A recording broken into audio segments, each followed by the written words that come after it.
2021 ശേഷം ഹിക്വിഷൻ കമ്പനി ഇറക്കിയ DVRകളിൽ പലപ്പോഴായിട്ട് സോഫ്റ്റ്വെയറിൽ വ്യത്യാസങ്ങൾ വരുന്നുണ്ട്. അപ്പോൾ അതുകൊണ്ട് തന്നെ മുമ്പ് ഓൺലൈൻ ചെയ്ത പോലെയല്ല ഇപ്പോൾ വ്യത്യാസങ്ങൾ വരുന്നുണ്ട്. അതുകൊണ്ട് എങ്ങനെയാണ് ഇപ്പോൾ 2022 ഓഗസ്റ്റ് മാസത്തിൽ ഇറക്കിയ DVR എങ്ങനെ ഓൺലൈൻ ചെയ്യാം എന്നുള്ളതാണ് ഈ ഒരു വീഡിയോയിൽ കാണിക്കുന്നത്. അപ്പോൾ അതുകൊണ്ട് നെറ്റ് കണക്ഷൻ കൊടുത്തതിന് ശേഷം DVRൻ്റെ മെനു ഓപ്പൺ ചെയ്യാം. മെനു ഓപ്പൺ ചെയ്ത് പാറ്റേൺ ലോക്കൊക്കെ ഇട്ട് ഓപ്പൺ ചെയ്തതിന് ശേഷം സെറ്റിങ്സ് എന്നുള്ളത് ഓപ്പൺ ചെയ്യാം.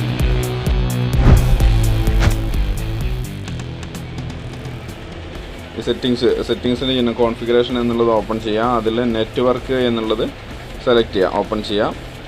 അപ്പോൾ അതിൽ വരുന്ന DHCP എന്നുള്ളത് എനേബിൾ ആണോ എന്ന് നോക്കുക. അത് എനേബിൾ അല്ലെങ്കിൽ ജസ്റ്റ് ഒന്ന് എനേബിൾ ചെയ്ത് കൊടുക്കാം, എന്നിട്ട് അപ്ലൈ ചെയ്യാം. അതിനുശേഷം തൊട്ട് താഴെ ജനറൽ എന്നുള്ളത് തൊട്ട് താഴെ പ്ലാറ്റ്ഫോം ആക്സസ് എന്നുള്ളത് സെലക്ട് ചെയ്യാം. അപ്പോൾ അതിൽ കാണാം എനേബിൾ എന്നുള്ളതെന്ന് കാണാം. അത് നമ്മൾ എനേബിൾ ചെയ്ത് കൊടുക്കുന്നു.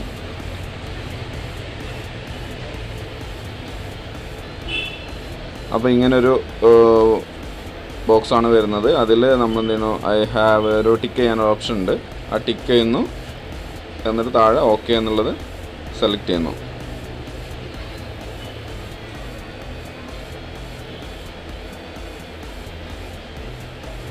എന്നിട്ട് അപ്ലൈ ചെയ്ത് കഴിഞ്ഞാൽ ചിലപ്പോൾ അത് ഓൺലൈൻ ആയിട്ടുണ്ട്, ഓട്ടോമാറ്റിക്കായിട്ട് ഓൺലൈൻ ആവും. അത് ചില സമയത്ത് ഓഫ്ലൈൻ ആവാറുണ്ട്, ഓഫ്ലൈനിൽ നിന്ന് ഓൺലൈനിലേക്ക് മാറാറില്ല.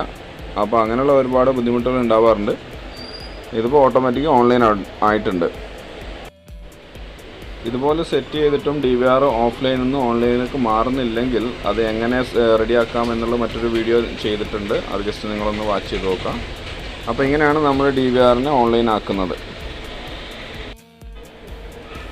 നമ്മൾ മൊബൈലിൽ ഈ QR കോഡ് സ്കാൻ ചെയ്തതിന് ശേഷം വർക്ക് ചെയ്യുന്ന സമയത്ത് ചിലപ്പം ഈ വെരിഫിക്കേഷൻ കോഡൊക്കെ ചോദിക്കാറുണ്ട്. അപ്പോൾ നമുക്ക് വേണമെങ്കിൽ ഈ വെരിഫിക്കേഷൻ കോഡ് നമുക്ക് മാനുവലി ടൈപ്പ് ചെയ്തിട്ട് നമുക്ക് എഡിറ്റ് ചെയ്ത് നമ്മുടെ സൗകര്യത്തിനനുസരിച്ച് മാറ്റി കൊടുക്കാം. അതിൽ ഡിഫോൾട്ടായിട്ട് വരുന്നത് നമുക്ക് മനസ്സിലാക്കി വെക്കാൻ ബുദ്ധിമുട്ടാവും. അതുകൊണ്ട് നമുക്ക് അത് വേണമെങ്കിൽ ചേഞ്ച് ചെയ്ത് വെക്കാം. ഇനി അങ്ങനെ വെരിഫിക്കേഷൻ കോഡ് ചോദിക്കുന്നത് ഒഴിവാക്കുന്നതിന് വേണ്ടിയിട്ട് എൻക്രിപ്ഷൻ കീ, സ്ട്രീം എൻക്രിപ്ഷൻ എന്നൊരു സംഭവം കാണുന്നത്, അത് ഡിസേബിൾ ചെയ്ത് വെച്ചാലും അങ്ങനെ പാസ്വേഡ് ചോദിക്കുന്നത് ഒഴിവാക്കി കിട്ടും. അപ്പോൾ അത് ഒഴിവാക്കി വെച്ച് കഴിഞ്ഞാൽ ഇടയ്ക്ക് പാസ്വേഡ് ചോദിക്കുന്നത് ഒഴിവാക്കി കിട്ടും. അതാവും ഏറ്റവും ബെറ്റർ. ഇങ്ങനെ ഓൺലൈൻ ആയതിനു ശേഷം നമുക്ക് മൊബൈൽ ആപ്ലിക്കേഷൻ ഉപയോഗിച്ചിട്ട് ഈ QR കോഡ് സ്കാൻ ചെയ്ത് കഴിഞ്ഞാൽ നമുക്ക് മൊബൈലിൽ വർക്ക് ചെയ്യിപ്പിക്കാവുന്നതാണ്. മൊബൈലിന് QR കോഡ് വരുന്നത് ഹൈലുക്ക് വിഷൻ അല്ലെങ്കിൽ ഹിക്ക് കണക്ട് എന്ന ആപ്ലിക്കേഷനകത്താണ് ഈ QR കോഡ് സ്കാൻ ചെയ്യേണ്ടത്. അപ്പോൾ അതിന് പ്ലേ സ്റ്റോറിൽ നിന്ന് ഗൂഗിൾ ഹൈലുക്ക് വിഷൻ അല്ലെങ്കിൽ ഹിക്ക് കണക്ട് ഏതെങ്കിലും ഒരു ആപ്ലിക്കേഷൻ ഡൗൺലോഡ് ചെയ്തിട്ട് ഉപയോഗിക്കും.